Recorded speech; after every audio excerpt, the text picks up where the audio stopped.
Shalom Sobat Kuliah Tuhan, bertemu kembali dengan saya Kersogo di channel ini. Bagaimana kabar kita semuanya? Semoga saudara-saudara sekalian yang sedang menyaksikan video ini tetap sehat-sehat saja ya. Amin. Ya teman-teman yang dikasih Tuhan, di kesempatan ini saya akan menanggapi sekaligus juga meluruskan klaim yang tidak benar daripada Ustadz Nababan. Nah, Ustadz Nababan ini seringkali ketika dia berceramah selalu saja ayat Alkitab yang dia bahas. Mungkin karena dia tidak mengerti ajaran di agamanya yang baru, karena supaya laku, maka itulah sebabnya dia selalu membahas sekaligus juga mengklaim pemahaman kekristenan dengan cara yang salah. Nah, itulah sebabnya kita akan bersama-sama belajar dan saya akan meluruskan klaim yang salah dari Ustadz Nababan. Mari kita dengarkan bersama-sama. Dalam kitab Roma pasal 10 ayat 9, Paulus mengatakan, sebab jika kamu mengaku dengan mulutmu bahwa Yesus adalah Tuhan, lihat ini, saya ulangi, sebab jika kamu mengaku dengan mulutmu bahwa Yesus adalah Tuhan dan percaya dalam hatimu bahwa Allah telah membangkitkan dia dari antara orang mati, maka kamu akan diselamatkan. Jadi versi Paulus, Yesus adalah Tuhan. Kemudian kisah para rasul pasal 2 ayat 36. Jadi seluruh kaum Israel harus tahu dengan pasti bahwa Allah telah membuat Yesus yang kamu salibkan itu menjadi Tuhan dan Kristus. Yesus Tuhan menurut Paulus. Kemudian Filipi, kitab Filipi, Paulus berkirim surat kepada jemaat di Filipi. Katanya, dan segala lidah mengaku Yesus Kristus adalah Tuhan bagi kemuliaan Allah Bapa. Masya Allah. Siapa yang katakan Tuhan Yesus? Paulus. Ini ajaran Paulus. Yesus adalah Tuhan lewat surat-surat kiriman dia. Oke teman-teman yang dikasih Tuhan, demikianlah cuplikan video singkat dari Ustadz Nababan. Nah, seringkali orang protes ketika saya mengutipkan pernyataan-pernyataan dari setiap ustadz. Karena bagi saya yang penting itu adalah ketika dia menjelaskan dan mengutip ayat Alkitab. Nah, dalam kesempatan ini, Anda bisa mencari video Ustadz Nababan di YouTube, itu ada banyak sekali. Dan klaim-klaim yang tidak benar yang dia sampaikan ketika mengutip ayat Alkitab. Nah, tugas saya sebagai apologet Kristen, sebagai murid Kristus adalah meluruskan dan juga menjawab supaya setiap orang Kristen tidak terpengaruh dengan ajaran yang keliru dari pernyataan penjelasan yang disampaikan oleh Ustadz Nababan. Nah teman-teman, apakah benar bahwa Pauluslah biang kerok sebagai rasul yang mengatakan bahwa Yesus itu adalah Tuhan? Nah, dalam kesempatan ini saya akan memberikan jawaban yang sangat ringkas tetapi juga bermutu, karena di dalam kesempatan ini saya akan memunculkan beberapa ayat Alkitab untuk menjelaskan pribadi Kristus yang disebut sebagai Allah, sebagai Tuhan. Nah, teman-teman, kita akan langsung saja belajar bersama-sama. Saya mengutip satu ayat Alkitab di dalam Yesaya pasal 9 ayat yang kelima. Sebab seorang anak telah lahir untuk kita, seorang putra telah diberikan untuk kita.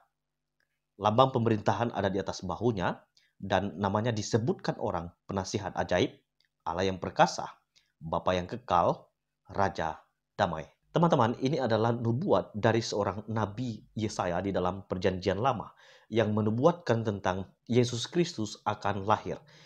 Di sini dijelaskan ada dua hal yang paling penting. Ada kemanusiaan Yesus, tetapi juga ada keilahian Yesus. Kemanusiaan terlihat dari mana?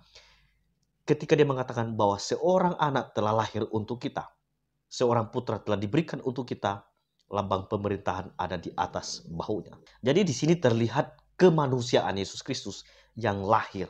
Lalu dilanjutkan, namanya disebutkan orang penasihat ajaib, Allah yang perkasa, Bapa yang kekal, Raja damai. Ini adalah gelar-gelar yang dimiliki oleh Yesus Kristus. Dan selain kemanusiaan yang dijelaskan, tetapi juga di sini dijelaskan keilahiannya.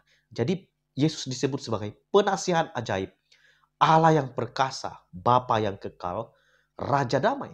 Dari nubuat ini sudah sangat jelas bahwa yang dimaksudkan adalah Yesus Kristus. Kemudian, di dalam Lukas pasal 2 ayat yang 10. Lalu kata malaikat itu kepada mereka, Jangan takut, sebab sesungguhnya aku memberitakan kepadamu kesukaan besar untuk seluruh bangsa. Hari ini telah lahir bagimu juru selamat, yaitu Kristus Tuhan di kota Daud. Perhatikan ya, malaikat Tuhan memberitahukan akan kelahiran Yesus. Dan dia memberitahukan bahwa yang lahir itu adalah juru selamat, yaitu Kristus Tuhan di kota Daud. Yang memberitahukan bahwa Yesus itu adalah Tuhan, ini malaikat. Jadi bukan manusia. Kalau di dalam PL kita melihat para nabi yang dipakai Allah untuk menubuatkan akan kelahiran Yesus. Dan sekarang malaikat Tuhan sendiri yang mengatakan bahwa yang lahir itu adalah juru selamat, Kristus Tuhan. Selanjutnya di dalam Lukas 12 ayat yang ke-8. Karena anak manusia adalah Tuhan atas hari Sabat. Di sini Yesus sendiri yang mengklaim dirinya sebagai Tuhan. Nah, karena anak manusia ini jelas merujuk kepada Yesus Kristus. Yesus sendiri mengatakan anak manusia akan diserahkan ke tangan manusia. Dan anak manusia yang dimaksud di sini adalah Yesus Kristus. Di sini Yesus sendiri yang memberitahukan kepada banyak orang bahwa anak manusia itu adalah Tuhan atas hari Sabat. Jadi yang memberitahukan Yesus itu Tuhan, ya dirinya sendiri. Dia ungkapkan dia adalah Tuhan. Terakhir, Yohanes 13 ayat yang ke-13. Kamu menyebut aku guru dan Tuhan. Dan katamu itu tepat. Sebab memang akulah guru dan Tuhan. Teman-teman, dari beberapa ayat ini saja saya bisa membuktikan bahwa Yesus itu adalah Tuhan. Jadi rumusan Paulus mengatakan Yesus itu adalah Tuhan bukan karena di dalam dirinya sendiri yang mau mengakui bahkan mengklaim dalam kebenaran sendiri. Tidak.